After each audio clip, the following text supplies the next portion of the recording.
नमस्कार शेतकरी मित्रांनो, मी गजानन भवर मॅक्रोबो सोल्युशन प्रायव्हेट लिमिटेड या कंपनीसाठी एक प्रतिनिधी म्हणून काम करतो. आज आपण अशा शेतकऱ्याकडे आलेले ज्या शेतकऱ्यांनी मॅक्रोबो सोल्युशनचे बायो संजीवनी सुडोमन, त्याच्यानंतर सुरक्षक आणि पीक संजीवनी NPK असे सगळ्याच मिळून एक 5 लिटरची किट येते. त्या 5 लिटरची किट आपण या हळदीला वापरलेली आहे.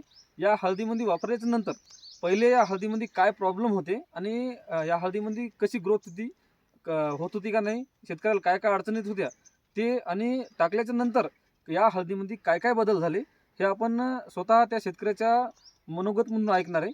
पहिले त्याच्या अगोदर आपण सर्वप्रथम त्या शेतकऱ्याचं इंट्रोडक्शन घेऊ, नाव विचारू, गाव विचारू, त्याच्यानंतर त्या हे टाकल्याच्या नंतर त्या हळदीमध्ये काय काय बदल झाले ते त्याच्या मनोगत म्हणून सांगतील. मामा, तुमचं नाव सांगा पूर्ण. उत्तम हिराजी मगर, राहणार काकरदाबा, तालुका जिल्हा तालुका औंढा, जिल्हा हिंगोली.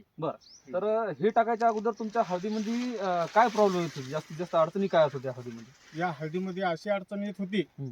की हे हळद असे हिनं हा कलर पूर्ण सोडून दिला होता. आम्हाला तर वाटलं खत टाकलं तरी बी हे कलर येणार हा. नाही, सड लागू लागली. मग त्याच्यानंतर कीड काही कीड पण लागली होती. असं का? त्याच्यानंतर हे टाकल्याच्या नंतर हे टाकल्याच्या नंतर हिची कीड पण कमी झाली, हा. हिला कलर पण आला आणि ही अशी एवढी पूर्ण वाढलेली. वाढली.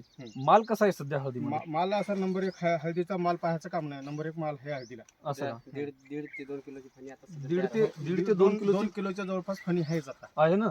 त्याच्यानंतर ही तुमचं असं मत काय आहे शेतकऱ्यांना सांगण्यासाठी की बाबा हे 100% वापरायला पाहिजे. वापरायला पाहिजे? वापरायला पाहिजे. प्रत्येक वापरल्याच्या शेतकऱ्यानं नंतर वापरायला तुमचा पाहिजे. खर्च काय काय कमी झाला हे टाकल्यानंतर? पुन्हा एकदाच आपलं खत पण वाचलं याच्यात टाकायचं. एकदाच खत पण टाकलं. हो. हे टाकल्यानंतर खत टाकलं का पुन्हा? नाही टाकलं नाही. टाकलं नाही. तरी पण तुमची हळद हळद चांगली. बरं, बाकीच्या ज्यानं वापरलं नाही तुमच्या जवळपासच्यानं, त्याची काय कंडिशन सध्या? त्याचं कंडिशन हिच्यापेक्षा बरंच ते हळद हे वाढीले कमी वाढीले कमी येतात हम्म. आणि त्याचं मालात कमी येतात. ही हळद तुमची चांगली. चांगले मग आता पुढच्या वर्षी वापरणार आहे का नाही? 100% वापरणार. पुढच्या वर्षी वापरणार. आणि जवळच्या माणसाला सांगसाल का नाही?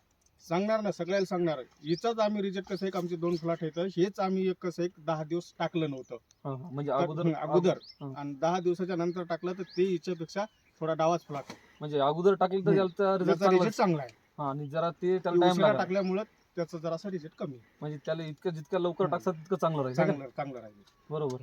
त्याच्यानंतर असं माझं मत आहे की बाबा तुम्ही जर टाकले, याच्यात सडगीड दिसते का? आता नाही अजिबात सड नाही. सड दिसत नाही ना? नाही ठीक आहे. शेतकरी मित्रांनो, मामा म्हणल्याप्रमाणे पुढच्या वर्षी जेव्हा तुम्ही हात टाकसाल त्या टायमाला एकदा अवश्य यांचा वापर करा, असं मामाचं सुद्धा म्हणे आणि माझं सुद्धा मत आहे. धन्यवाद.